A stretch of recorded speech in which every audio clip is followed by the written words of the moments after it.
everyone. We're live. Let's see if I can tell everyone on the other websites that we're live. Okay, let's see. Live at the new house. Okay, sweet. So there's that one. And then I'll post to Twitter and 0 people will care. Oh, by the way, I have a Twitter. In case anyone seeing this didn't know. Actually, I post almost nothing, but I just retweet things that are microtonal because there's like 5 microtonal people on Twitter. So, okay. Live at the new house. And if I told Reddit, they would accuse me of regating or ban me or something. So that would be boring.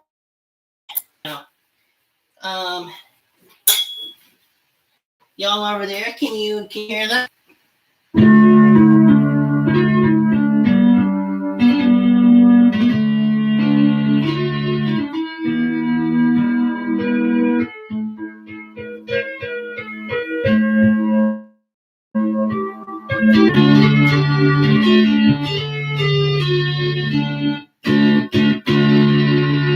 Some it's getting fuzzy on my speaker.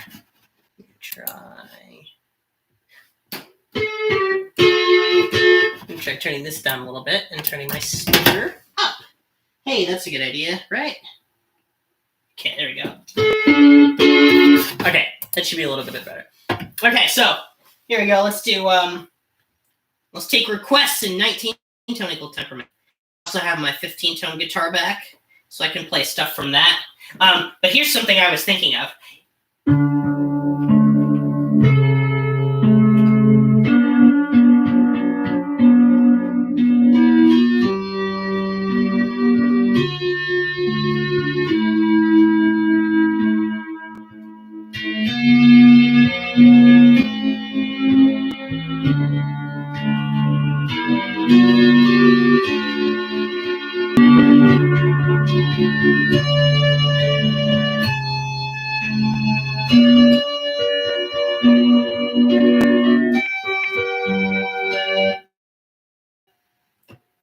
Done.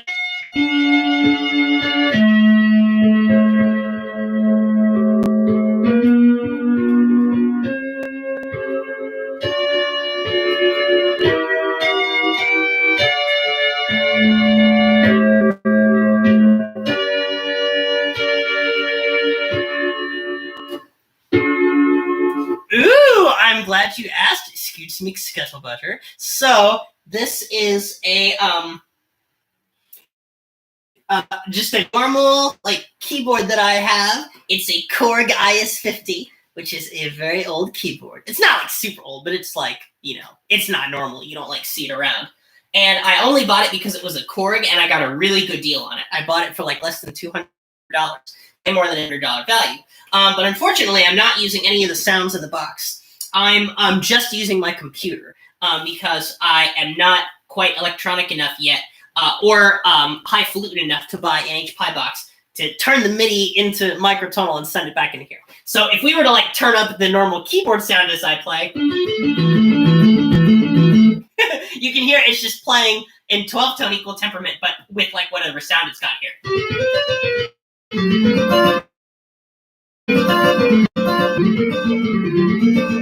So yeah, so that volume is just turned off and it's plugged into my computer. If you take it apart on the inside, the Korg brand keyboards are really easy to rearrange on the inside. The only thing you have to do to take out the key is remove a small string that attaches it. And so I rearranged this keyboard into whatever popular layout I'm working on at the time, and I've had it in 19-tone for a while. Hey, Tom Sokinson, hi, how you doing? I'm going to play Can't Help Falling in Love with You, like kind of like the Elvis version. I guess like these octaves, since there aren't many of them, make it hard to play B minor.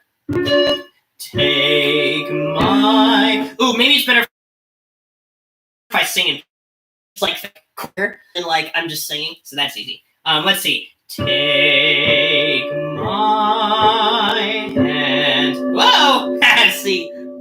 And take my whole life.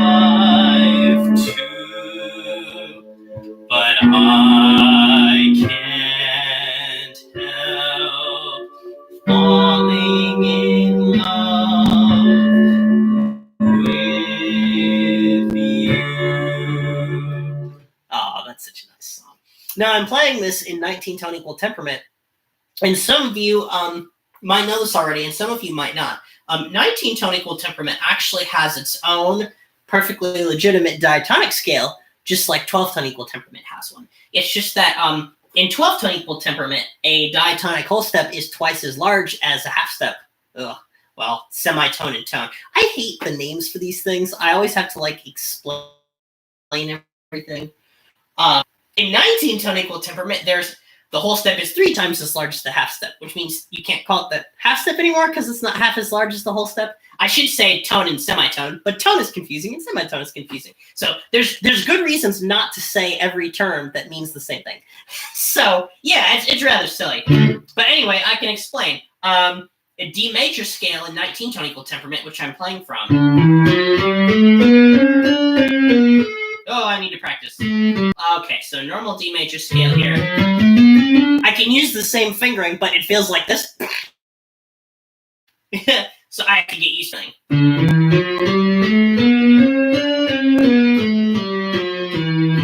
Yeah. So that's D major. And like if you play that in 12, what happens is certain notes just sound a little higher and certain notes just sound a little lower. So 19 just has 19 equally spaced notes per octave. So I was playing in D major here, and I actually had a few reharmonization ideas for this song, but they're all within the context of 12-tone equal temperament. But I think if I try some of them out in 19-tone equal temperament, they'll still sound fun. Yeah, that'd be great. Yeah, you could say that, yeah. Okay, here. So, the normal harmony is kind of like D, A, B minor. I am putting the 7th in that. Take my whole, like G, and then D with an A in the bass. A7. I like that D with the A in the bass because it sets up that A7 really nicely. So I like to do that. It has a very cadential feeling. Like, I feel like even in pop music, if they use like a major chord that has a 5th in the bottom, that really, really wants to set up the dominant chord, like the cadential 6/4. So you can use that to your advantage if you want to like modulate to a weird key out of context. If you just go to a chord with that 5th in it, it suggests the dominant there. But yeah, okay, so some of my unconventional harmonic ideas. Let's see if I can play any of these. Probably not. Take my hand. Whoop, come on. Hand. Oh, I was going to do a major here. Take my whole life. And then this. No. I can do this. The other thing is, like, this song is sung really, like, it's sung low. So if the melody is down there, you probably want your melody notes to not be complex alterations or like jazz alterations of any kind. So that's been very tricky. So I'm going to cheat and just sing it an octave higher for now. Take my hand, take my whole life to... No, G sharp. To... But this is so hard in 19. Okay, wait, so let me see. I'm going to try and not spoil the surprise here. But I can't think of D sharp minor quickly enough. Okay, so there's that. You know what? Screw it. We might just have to go to the 12-tone keyboard. That's okay. I can give you a little tour while I'm at it. So the 12-tone keyboard is over here in this dark part of the room. Oh my gosh! Hi, Sheldon. It's so nice to see you here too. I love seeing people in chat. Makes my day. Okay. So as you can see, I'm on top of a music stand right now, and I can show you how many things I had to plug in to get the 19-tone keyboard going. Like I have to get my speaker going, and I have to plug in the laptop because it loves to just pretend like it's dead and stuff like that. So, okay. So here we are. at the 12-tone keyboard. Also, I'm very proud of myself because in moving to the new house, observe, this is an entirely blank wall. So now, finally, just like all the popular people do, I can be in front of the wall and sing like skiddly-boop-bit-up. And now I've got like this whole area where it's like just me singing and there's not like instruments in the background or anything. So I think that's pretty cool. Ooh, that cost 2 people to tune in. Talking about my blank wall is exciting. Almost as exciting as watching paint dry. So now that we've looked at the cool blank wall, which I had to work really hard to get done, now we're going to try some of these harmonic ideas, but in 12th tet, because then I can actually play them. So hopefully this will be fun. Let me see. My laptop is perched at an interestingly dangerous right now, so hopefully I don't found it rhymes. Okay, I also got the carpet in here. Okay, so here we go. So in 12th tet, we've got take my hand, take my whole life too, but I can't help falling in love with you. That might be a bit too adventurous for that ending. Just because the A13, I skipped the D here. Okay, so here's the chords. Like just the normal like D minor. That's normal. Then here's the not normal part. Take my whole. So this could be like kind of cool going to B minor. Da, da, da, but that's not what the melody does. Take my whole. So I decided to do a linear harmony. I decided to treat this like a G flat 7 tritone stuff. Take my whole life. And then if I go down from G to F, hey, look, we got E9s. That's pretty cool. Whole life too. And if we go to E, that's a 5 of 5 in the circle fifths. So it's easy to get back to A from there. Whole life too. And then this part here, that I can't help. That part normally goes G, A, B7. It's got that kind of vibe.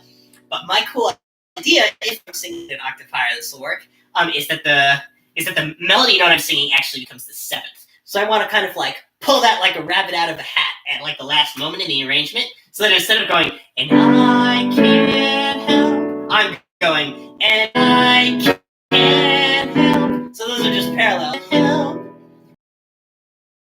Oh my God, no! Your connection is unstable. Unstable, my ass. I'm going to plug this in. Okay. Can anyone still hear me? Woo! Okay. Let's see. Comment in the chat if you can hear me right now, because my computer is misbehaving. And I'd love to get back to those silly chords I was talking about. I could just keep going on about them a little bit. Okay, so we have, and I can't, oh, nope, and I can't help falling in love with you. So that is a whole sequence. D sharp, E, F sharp, G sharp, and then G sharp kind of goes to A as a 5, and then D. So since we've been pretty tonally unstable, I think that's why we need to go back to D in that last part. I can't help falling in love with you. And then a little Plagal thing happening. Yes, thank you so much. Okay, so it's been a little choppy. And I'm guessing by your use of the word LOL that that's a bit sarcastic, and it's actually been very choppy. My hope is that it wouldn't be choppy because we're supposed to have better Wi-Fi. But I will invest that.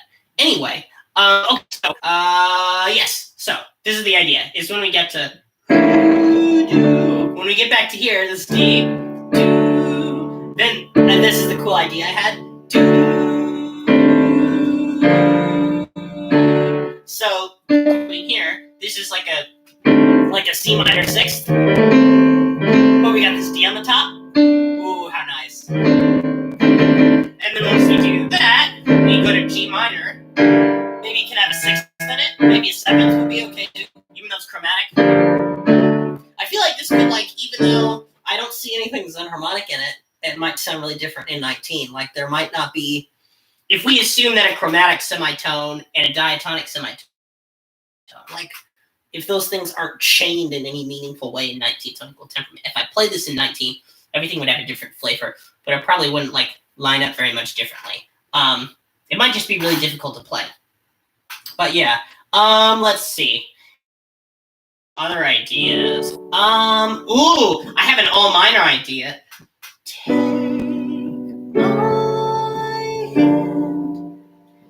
hand, take my whole life too, but I can't help falling in love with you.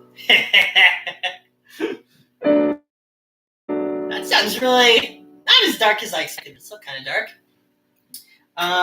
But yeah, especially since this room is so dark. Also, something fun that's going to happen. I'm going to try and get a new light, like one of those real influencer people lights where I can shine it in the room and it lights up the whole room. Because like just having like one lamp in this room, see, I only have one lamp right now, and the sun is setting. I'll show you. So there's the window, and the sun is setting, giving me less light. And then I put this lamp in the corner. Woohoo! See the lamp there? That lamp is in the corner so that when I go over to the 19-tone keyboard, it almost looks like acceptable, and you can see like all the keys. So I just don't care as much about the 12-tone keyboard as the 19-tone keyboard. But maybe we can play with all the guitars. Ooh, I've got an idea. If there are 10 people watching this, I will pull out a microtonal guitar and play with it. But yeah. Okay, well, it's so nice to see you all. I haven't been able to do anything communally for a while, and since I've been moving, I've been so very busy. Oh, I also got a new instrument. Ta-da! I hopped on a trend. I'm trying to hunt down as many instruments as I can for the droplet cover. So the droplet cover is one of the most ambitious ideas yet. The idea is that I play drop, but it uses 53 different instruments. So any little tiny toys and doodads count as instruments, like the automaton.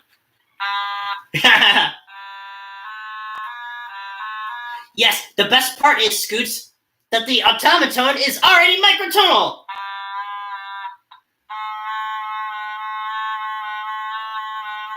So, because I already have some guitar technique down, it kind of feels like doing guitar vibrato, right? Like on a stringed instrument, like going back and forth. So I can already do that. But in terms of my like accuracy playing these notes, it's as bad as violin right now, where like I just aim for a note and I'm like 30 cents sharp, like all the time, or flat, you know. So now, without further ado, let's practice our automaton scales. That's me trying to play the lick and it's not working. Okay, so here's the lowest note here. I like to practice with the mouth closed because then I'm only focusing on one thing at a time. But of course, for expressive playing, you do want to go, just like do this with it. Oh my god, no! The connection is unstable. That's not great. Are we back? Oh no, we have less people. Probably because the connection is unstable. Ooh, yes, automaton choir is a great idea. I need to figure out what song, like, you can't even see the automaton because it's here. What song is best to choir with the automaton, I wonder? You know what? Because it's so lit in here, I'm just going to turn my phone light on. Does that make it better? There we go. Little bit better. Not very much better. Ooh, that's cool. Okay, but yeah, okay. Here's me trying to play a scale. Okay.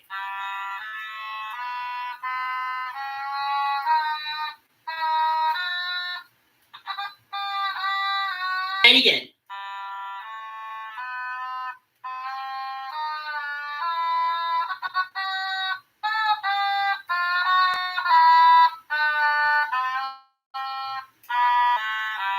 So see, I have a long way to go. And the range here.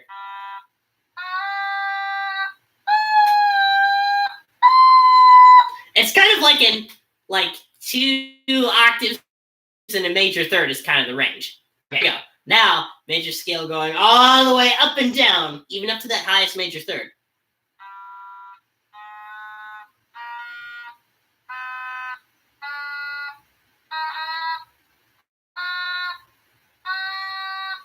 Hey, that's one of my best ones.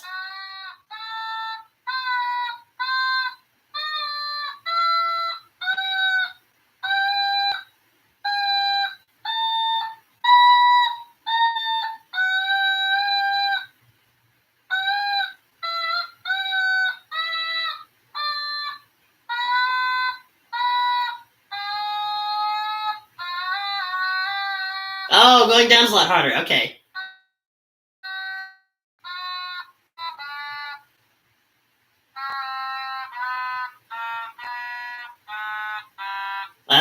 But yeah. Anyway, this thing is just so exciting. So I do want to figure out how to play droplet with it. I think I'll try it in one of like sort of the sections. But yeah, cool. Well, what questions do you all have in the chat? I'd love to answer any questions that you have because I'm working on a lot of stuff. Oh, actually, I have a really exciting idea that I have not even shared with my patrons yet.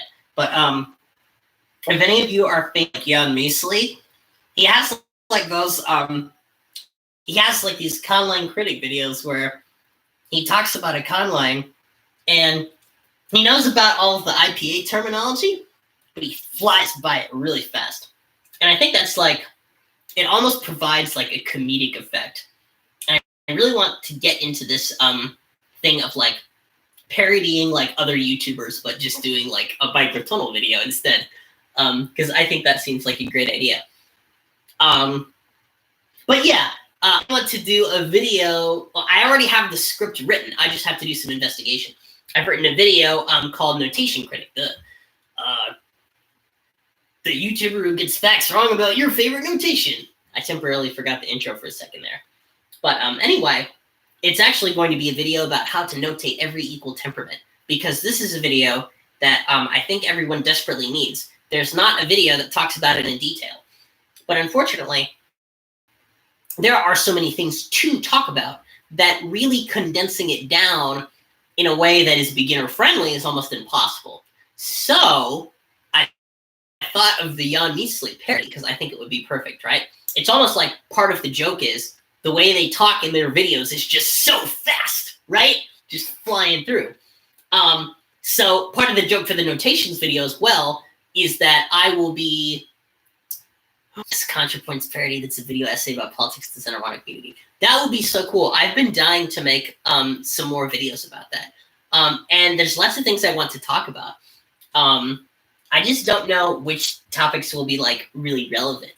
It takes a long time to make these. But on my Patreon, I will share a script for the notation critic videos that are like the conlang critic spoof videos. And in those videos, I'm not critical of any notation system, but I do talk a little bit about sagittal and why someone might want to use it, oh my god, or might not want to use it. I'm just like, okay, let's see if this will come back. Maybe y'all don't hear me right now, but yes, okay. Am I back now? Because what happens is, when the Wi-Fi gets crappy, I see a little notification at the top of the video that says, your connection is unstable, reconnecting. And so I assume that during those moments, I'm just like frozen or garbled or something. So during those moments, I'll try to talk about something that's not as important. But yeah, okay. So anyway, here's the trick how to know that is not based on whether someone should learn your notation system or whether the notation system itself for all equal temperaments is consistent. It should do with being as close as possible to 12th tone equal temperament. That is the sentiment echoed time and time again by every single musician I've ever talked to about microtonality. If I say, hey, here's some notation, then they're like, oh, well, how does it relate to 12th tone equal temperament? Because, you know, we've grown up with 12th tone equal temperament. So this means that we have to throw out some conventions that certain notation systems might like. So for example, sagittal might want us to wholeheartedly embrace it's a fully evolved system where we do away with the sharp and flat accidentals. And it might even be fairly easy to read. Like, I don't think it's that difficult, but I do think that people are so used to actual sharps and flats that just the idea of that is too much. So there's no reason not to notate 19-tone equal temperament simply using diatonic tuning and standard sharps and flats, at least for now. So that's sort of the first step we have to take. The first step is, can we notate this tuning as a 12N or a subset of 12-tone, 24-tone, 36-tone, or 48-tone? That's really the first step. And then the thing I just mentioned before is actually sort of a secondary step. The second step is, can we notate as a diatonic tuning? That's something that also tends to be pretty easy. The third step is, can we notate it as some kind of circle of fifths with alterations?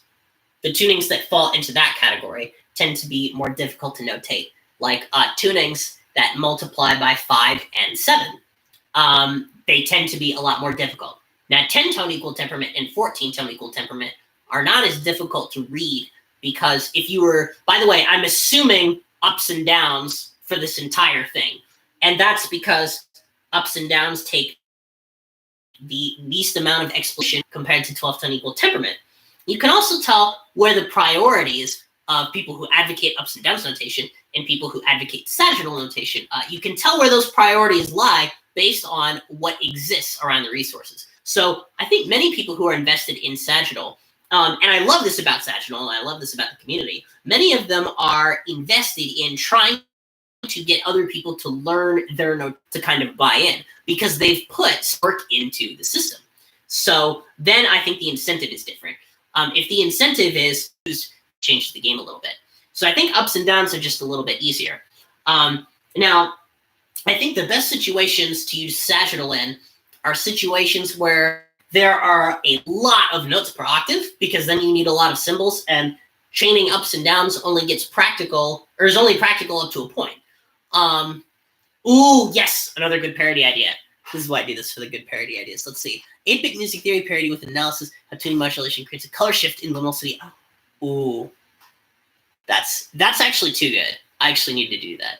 Wait, hold on. I'm gonna take a screenshot of the chat so that I don't forget these ideas, and then they'll never happen. Another parody video I want to do is a parody of 12th tone about how Blackwood 10 has been used in music, but it would be 15 tone. So like, hi, welcome to 15 tone. Today we'll be talking about the porcupine scale. And then I'm drawing porcupines instead of elephants. So that's something that I hope Sketching Fox and I would do together, because we've talked about it a little bit in the past. Also, yeah, there's a few other ideas I've got there. But anyway, going back to notation systems, let's see. So, ups and downs notation generally is on the wiki. What I mean by that is, if you go to a wiki page, like, let's say you just don't know anything about equal temperaments at all. Like, the bare minimum you need to understand what an equal temperament is, assuming you already know what intervals and cents are. Like, let's say you just know intervals and cents, and that's it. You would want to see a completely notated chromatic scale, and you would want to see set values for the intervals. So I think if you're really writing intelligently in an equal temperament, and you want to think about the relationships between the notes like you would in 12th tone equal temperament, you want to be able to see the chromatic scale at any given time. Because since you've been in 12th tone equal temperament your whole life, like, this is how I feel. Like, I know, like, all the relationships in 12th tone equal temperament really well. And, like, for somebody to just, like, walk up to me and articulate a relationship between chords in 12th tone equal temperament that I hadn't heard before ever would be shocking. In fact, it probably can't happen. But that's just not true in other tunings. Like, you don't have this deep knowledge of other tunings that you have of 12th tone equal temperament. So that means that times table, so to speak, always needs to be sort of out in front of you. So I'm a firm believer that if we just present people with a chromatic scale at an equal with set values, that is just really all they need. Because then you can see, oh, that's an octave, and then it's like these notes are in between, but they're like different notes. And Easley Blackwood did that in his microtonal etudes. Now, Easley Blackwood's notation choices were really ahead of his time, and actually, a lot of those match the same choices that I would make. But his worst choice comes in notating 14 and 21 tone equal temperament, because rather than notating a 7N tuning as a circle of fifths with ups and downs, which is also an unfortunate choice that I think, might be something we want to change, he notates 7-tone equal temperament as a minor scale, C minor, which causes inconsistent mapping. Now, actually, when you think about it, oh wow, I've never thought of this before. I guess that's technically legal in 7-tone equal temperament, because a 7-tone circle of fifths, if it meets back around, has no use for sharps or flats. But you could redundantly add them if you liked. So maybe there's something I haven't discovered there from studying 21-tone equal temperament that would make that okay. But 14-tone equal temperament isn't hard to read with this, because none of the chords have familiar qualities. So I think that's totally fine. I think 14-tone with just one chain of 7 and then one ups chain, which is enharmonic to the downs chain the other way, is totally fine. But reading 21-tone equal temperament, the triads don't look like triads, and the relationships require a leap in logic instead of a tweak in logic. That's the key, I think, to getting notations in 12-tone, or notations to look like them, is you want to create a tweak in logic, but not a leap in logic. And a leap in logic, a good example of a leap in logic would be native fifth notation for 16-tone equal temperament, which is technically possible, but flips over all the whole steps and half steps, which is a nightmare to think about when you're reading music. That is something that a non-performer would think was a tweak in logic that is actually a leap in logic. So, good example right there. So what I've done for this video is I've written out all of the chromatic scales, all of them, for every equal temperament from 5 to 35, and a main line where I have the chromatic scale that might normally appear, or as it might normally be compared to the first note, which I'm making C. I could have made it D, but who cares, because you can figure everything out you need from the document. And then I have 7 separate staves, and each stave is a line representing a nominal. So there's a C line, a D line, an E line, an F line, a G line, an A line, and a B line. And do you know what this means? It means that if you're stuck in some weird enharmonic situation, and you're like, I'm in 19-tone equal temperament, and I just can't figure out how to spell A double sharp major. Dang it. You can look and see, oh, okay, so C triple sharp is the same as, oh gosh, what is it the same as? I actually don't, oh, C triple sharp would be the same as, wait, can't be the same as D. Hold on. All right, back to the 19-tone keyboard. Oh, yes, Adam, I love your idea, the easily Blackwood sucked at music thing. But he might not be popular enough that would count as clickbait. But that's a very cool idea. Okay, we are moving back over to this side of the room. Whoa! And my computer's getting spicy over here. Woohoo! The fan is going, and now the sun has set. Oh, how cool. This counts as a sunset stream now. Oh, is my mouse going to work? Nope. I guess my mouse is dead. So this will be interesting. I think I'll be okay. My trackpad, can click, but it can't click or drag. So if I have to drag anything, then I guess we're in a pickle. So yeah, okay. Well, let's figure out something. Let's look at A sharp major. Hello. Oh, wait, this isn't plugged in. Just kidding. All right. We just got to plug this in. All right. And now I just need to point it so that the lamp lights up everything, but you don't see it. There we go. Okay. Okay, so now, A double sharp major. Yeah, A double sharp major would be the same as B flat major in 19. So C triple sharp would be the same as D. So here's another thing that Satchel gets wrong. The edge of the world is not enough, and I would love that to be its own video. But actually, in 19-tone equal temperament, I've worked with it a lot, and I've never needed a triple sharp.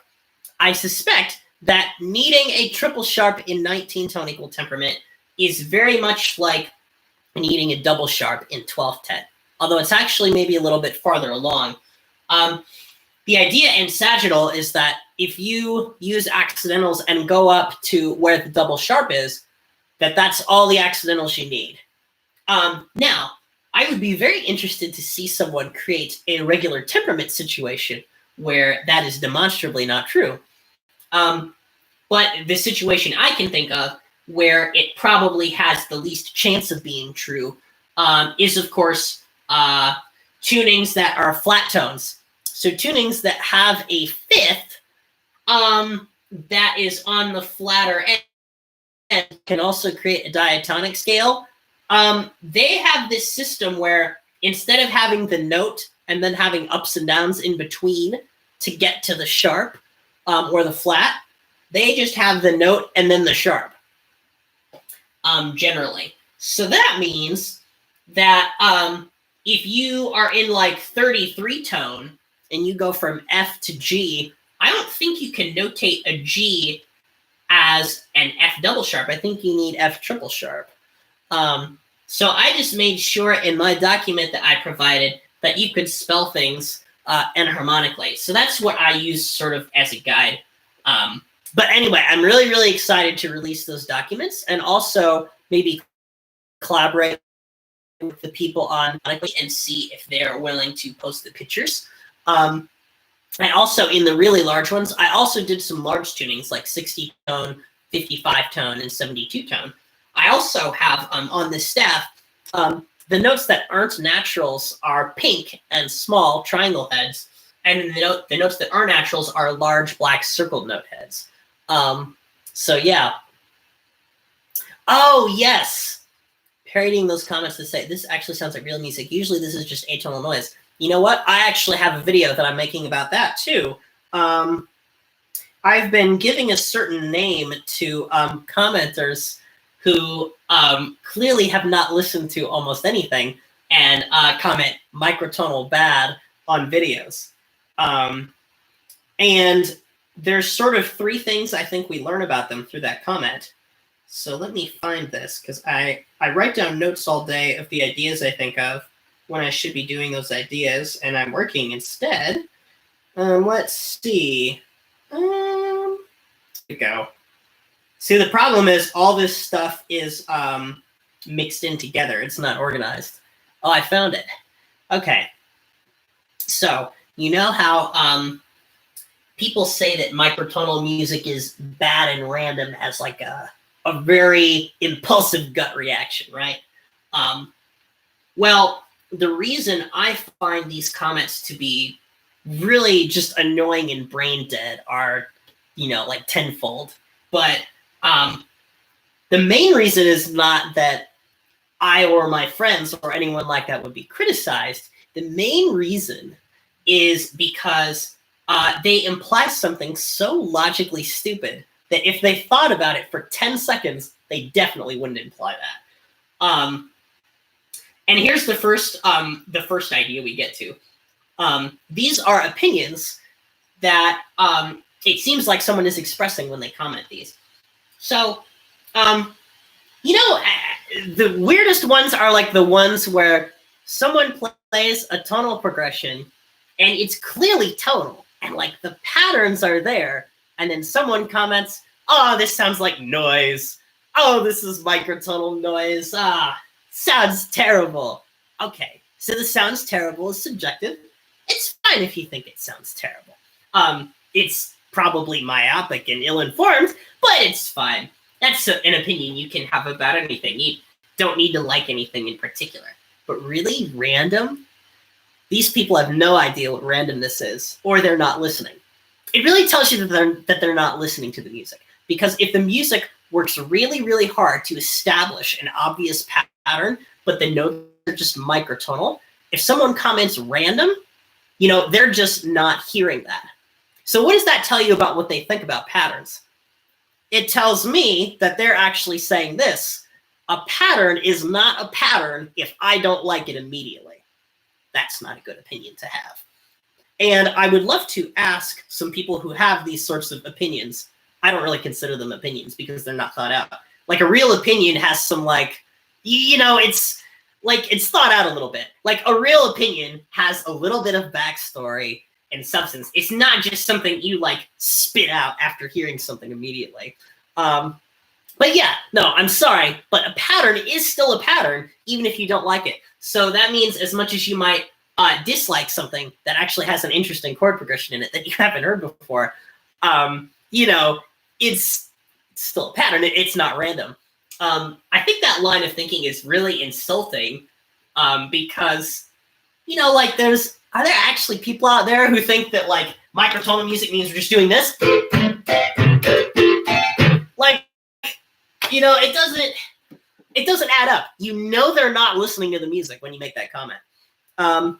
Another thing I've noticed is that people think that the word microtonal might carry more weight than it actually does, and they're not really drawing inferences about the music that come from how the music sounds. So in those kinds of cases, what something is called matters more than what it is. Now, this is a less, I guess this is a less boneheaded view than the first one, which is a pattern is not a pattern if I don't like it immediately. That's a very dumb view. And the second view, what something is called matters more than what it is I think, something that happens to a lot of people, myself included, and we have to like try and work really hard to get ourselves out of having that view by default. Because there's lots of ways that where like the way something is named can be used to manipulate how people think about it. And so I think microtonal has become like that too, just as any word does. Lots of people I ask who might think, who might sort of have the second opinion, they kind of think that the word microtonal is like, implies that the music would sound really shocking to them. And they're usually offended by that. So it's unfortunate. I think people should know that there's lots of, like microtonal music encompasses like this huge variety and not just like a tiny little like sub niche of ideas. It's really hard to express that to people without being technical or exposing them to a lot of different kinds of music. You want to be technical because you want to explain what's going on. They're not interested in that. And you want to show them a lot of different kinds of music because that would really convey that variety. But they're just, you know, there's just not the time for that lots of times. So you just have to give like people a taste. So that's why like if somebody asks me about microtonal music, lots of times I send them to like Sevish or the Mercury Tree. Because the Sevish songs, you know, there's lots of those that are obviously microtonal, but it also would be really difficult to complain about it if you were just somebody listening to it for the first time, because he does such a good job at disguising anything that might be a wolf. So yeah, let's see. Oh, and the third thing, this is the last one. I always wonder, maybe some of you in the chat will have some interesting answers about this. What do you think that people who comment microtonal music is so bad and random on videos, like what do you think they like want to accomplish? Like what's their end game? Do you think any of them have ever commented on a video and then someone has been like, oh man, I should revise my evil ways. Time to switch back to 12-tone equal temperament. Let's see. Ooh, we do have a good point here. Some people have heard microtonal classical music first, and they don't like classical music to start with. Well, of course, they might not like it. That's an excellent point. Microtonal music can pervade any genre. So, yeah, it's crazy. Yeah, you think they're just lashing out. I think that's fair. I wonder, like, if some people really want to restrict what artists make. I don't know, like, because I think there's some people who really want to control like the popular space, and really have that all kind of sound the same. I'm not really sure, but yeah. Well, thanks everyone in the chat for providing some cool feedback. Now, of course, if I if I inject my silly opinions into any videos, I want to try and make it like super clear that they could be wrong and that nobody should like take them and run with it. I don't know.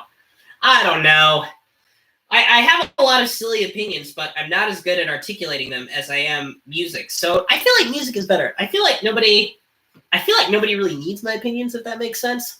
Like, but I mean, I just have them because I work in microtonal music, and so you get those dumb comments about microtonal music being random when it's like the most banal progression, but it's just in another tuning. So you really know the person's not listening when they make that comment. But unfortunately, I think lots of people see that and think that it might constitute some sort of legitimate criticism. I mean, I think for legitimate criticism, having an air of positivity is really helpful, but it doesn't necessarily like put the seal on it. It's like a really good criticism might sound something like, you might even be saying the same thing in a good criticism and in a bad criticism. But in the good criticism, you've framed it in a way where you've decided you want to try and help the individual you are commenting with, or pointing things out in a way that indicates you might be aware of what they've done to get to this point. So like, let's say I create a video where I've like played like 20 instruments in Gleam, and the mix is the worst I've ever done, but it becomes the most popular multi-instrumental cover I've ever done, other than the Red Dress meme, which doesn't count. Let's say that happens. An example of a good criticism would be, hey, the vocals sound a little bit thin.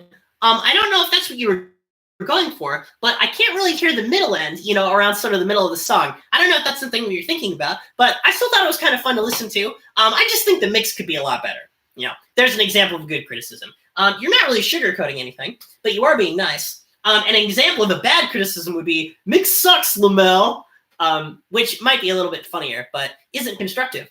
And then microtonal music bad and random has gone down to the level of like not being funny, because like enough people like believe that in a stupid way that like it's not a joke.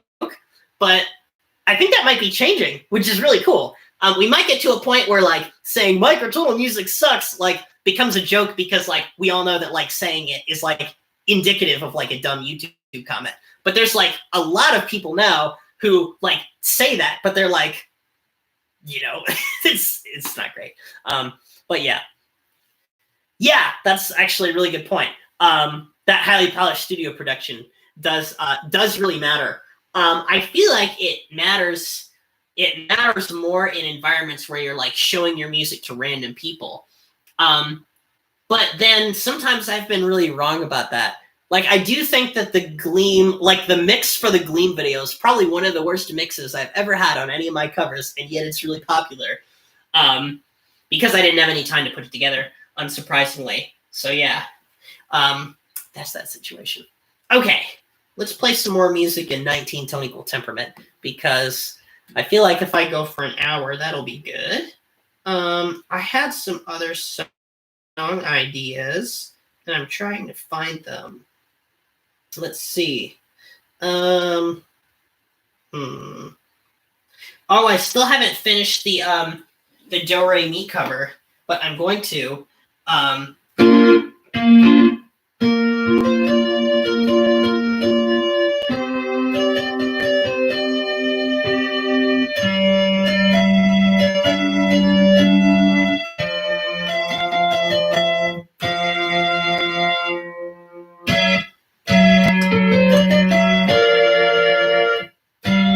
I can't play chords with this. Who am I kidding? I'm just gonna play the melody. So if you've seen I am a superstar saga. If you've seen his 19 tone equal temperament, he mentions something called the Enneatonic scale. It's a very cool scale in 19 tone equal temperament. It's also known as Semaphore 9 or Godzilla 9. And I've actually done another video about it already. But in The Sound of Music, you know how they sing Do, Re, Mi, Fa, Sol, La, Ti, Do? Well, those are here. So, here's the idea. Every 19-tone syllable actually has its own solfege.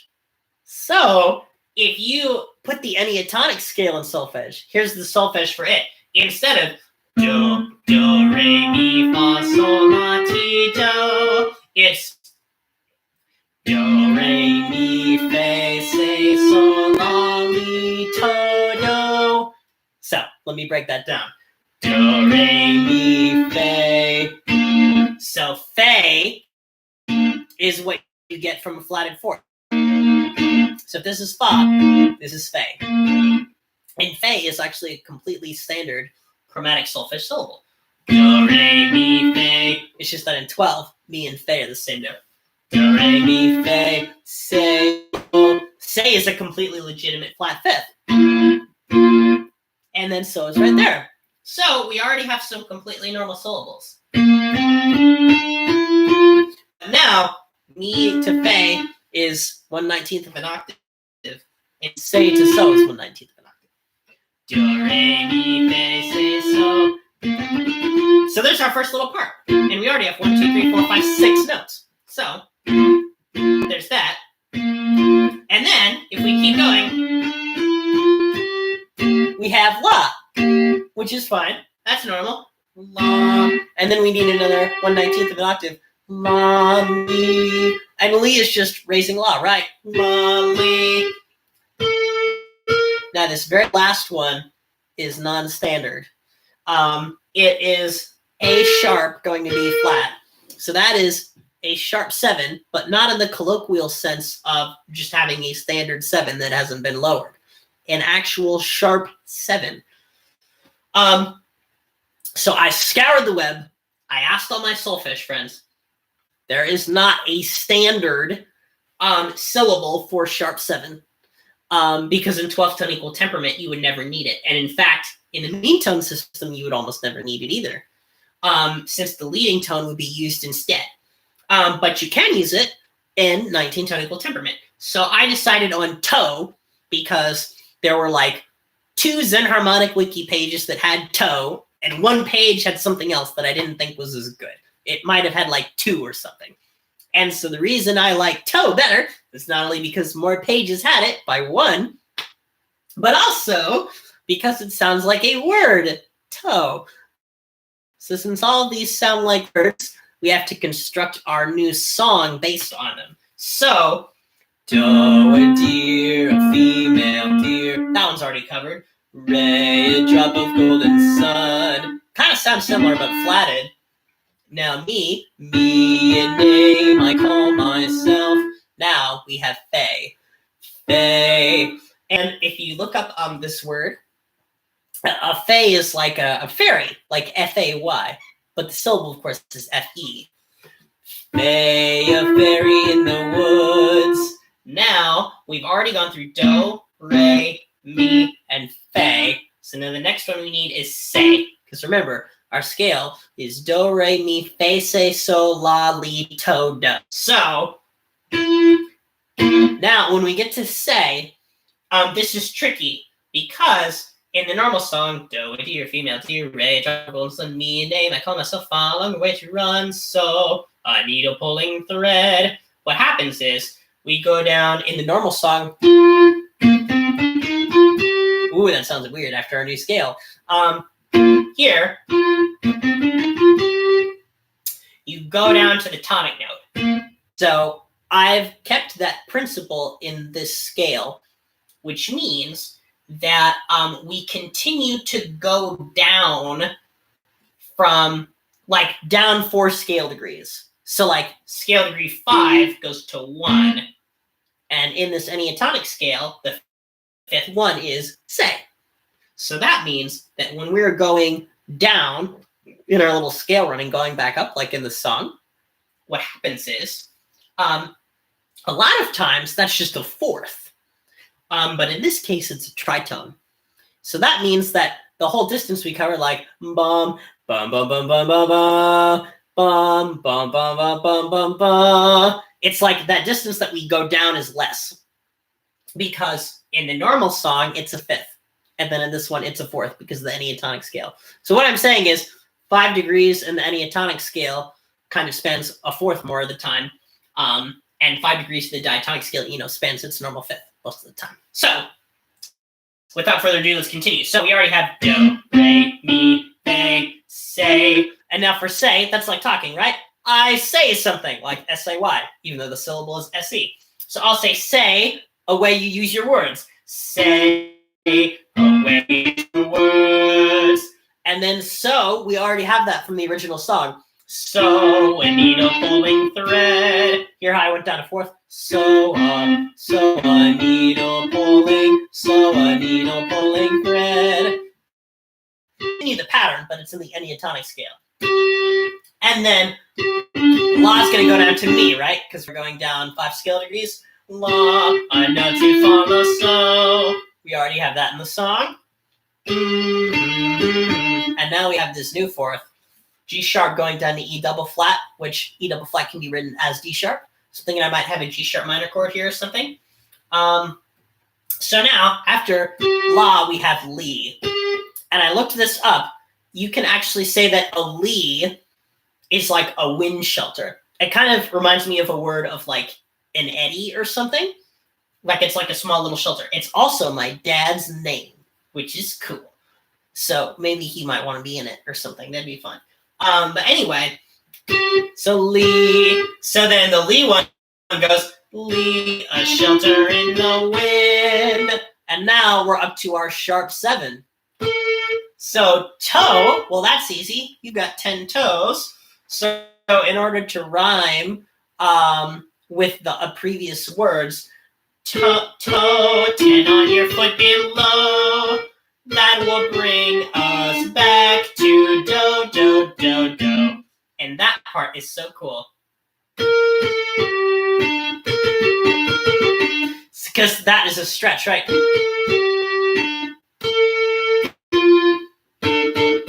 That's great. So the normal one sounds weird now, doesn't it? So in diatonic scale degrees, that's like 1, 7, 6, 4, 7, 5, 1, and then you're back. Da, da, da, da, da. But in the Unitonic scale, what's happened is the 7th scale degree has been raised to sharp 7, and the 4 has gone down to flat 4. And the flat 4 and the sharp 7 in 19-tone equal temperament are a fourth away from each other. So we've inspired something Zen harmonic, something that I discovered in my cover of The Hills Are Alive, where you have a dominant chord that is both super major and has a subminor 7th. Those intervals contract in so much that you get a 4th resolving into a 3rd instead of a tritone resolving into a 3rd. So, let me play that again. That's the Zen harmonic part, right?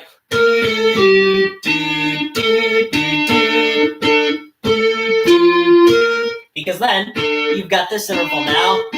This one's flat and this one's sharp, but they both roughly take up the same roles. So now, let me try and play this melody with some chords. How much time do we have? Oh, I've got like 30 seconds left, so I'm probably going to be done now. But hey, this has been a good stream, the inaugural house stream. Thanks for hanging around if you were here. Let's see. I don't know when my next stream will be, but for my patrons, I will be posting Sound of Music material and previews to the upcoming Notation Critic / Conlang Critic parody. The reason I'm not finished with that video is because there's some notation systems I want to research more deeply. In fact, I think I understand them all, except I don't know if 20-tone equal temperament and 30-tone equal temperament will be easier as subsets of 60-tone equal temperament or written in their native 5th notations. Similarly to 21-tone equal temperament, both of those seem problematic for different reasons. The 60 EDO one might be really, really difficult to read, and the non-60 EDO one, using the 5-tone logic leads to lots of double downs that create qualities that don't match what you might expect. Unlike in 15, where if you use native 5th logic for 15-tone equal temperament, you can read the triads like you would in JI, and it works. So I'll be trying that out. I think I'll try and notate some things in it to sort of compare. The problem is I don't have any music to notate in 30, so I might need to just like make some music in 30 just to see if I can beat it. Okay. So yeah. Oh yes, video game with soundtrack in 17. That sounds very cool. Oh yeah, we should talk about that. I've got a 17-tone guitar. So if you want some real acoustic guitar sounds and not samples, hit me up. I also, I'm trying to make it more transparent which guitars I have because I'm not using them enough to justify having them. So if you go to my website, which is StephenWeigelPerformerComposer.com, that chunk and not the part with the Raspberry in it. On my homepage, it now says what microtonal guitars I have. So if somebody else is borrowing it, I'll put like borrowed there. So I hope that people can look at that and know that my guitars that I have are a 15, a 17, a 19, a 20, which is electric, and 22. All the other ones are acoustic except for the 20-tone equal temper guitar. So I'd love to be in a situation where I'm playing something because someone has asked me to play it because they might not have one or they might not be able to access one. I just want to flood the world with microtonal music. I don't think there's some of the guitars I haven't used for almost anything. I've used the 22-tone guitar in a few covers. I've used the 20-tone guitar for lots of Ignoring Years of Hindsight, which is still not done, but I will finish it soon. Let's see. I've used the 19 in countless covers, so I think it's gotten enough use. And the 15 has been borrowed, as has the 17 for a while. Did I post something using the 17 recently? I feel like I did, but maybe I did not. I forgot. Also, I have another very dumb Sound of Music idea. I am 16 going on 17, but it's a 16 on 17 polyrhythm, and the tuning system uses 16 and 17 tone at the same time. I think that could actually work. I have an idea for it. The idea is that the melody is so chromatic that if you're just singing the right line and only a few notes need to line up, you could actually make it work where the guitar is playing in 17 and the melody is in 16. And that would be fine. Because you would just need, like, you could set whatever standard you wanted for the 16-tone tuning system, right? So you could make it line up so that the third was actually good. In fact, it might sound better than a version you would just do in 17. As for the polyrhythm, what I would do is I would create something. I haven't figured out what this is yet. Something in the orchestration or the instrumentation that implies a meter of 17 against the standard 16. Because 1, 2, 3, 4, 5, 6, 7, 8, 11, 12, 13, 14, 15, 16, 1, 2. And then, like, if you had 17, I wonder if I can do. No, I can't do 17 on 16 live. It's really hard. Let's see. 1, 2, 3, 4, 2, 3, 4, 3, 2, 3, 4, 4, 2, 3, 4.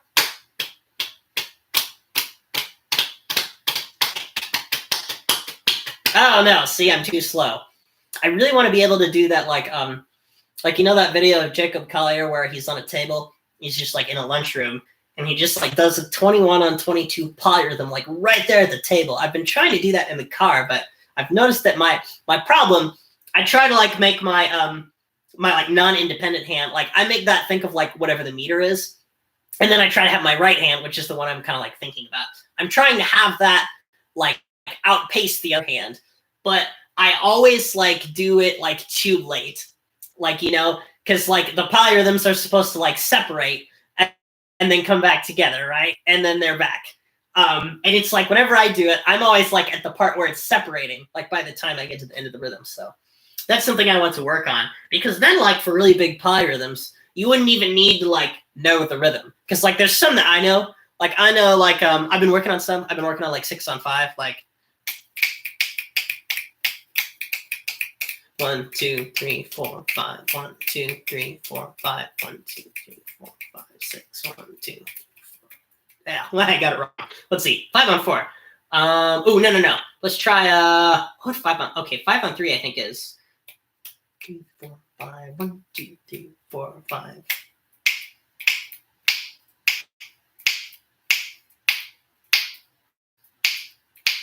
That was really hard.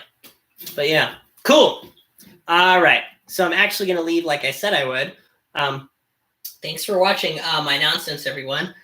Bye.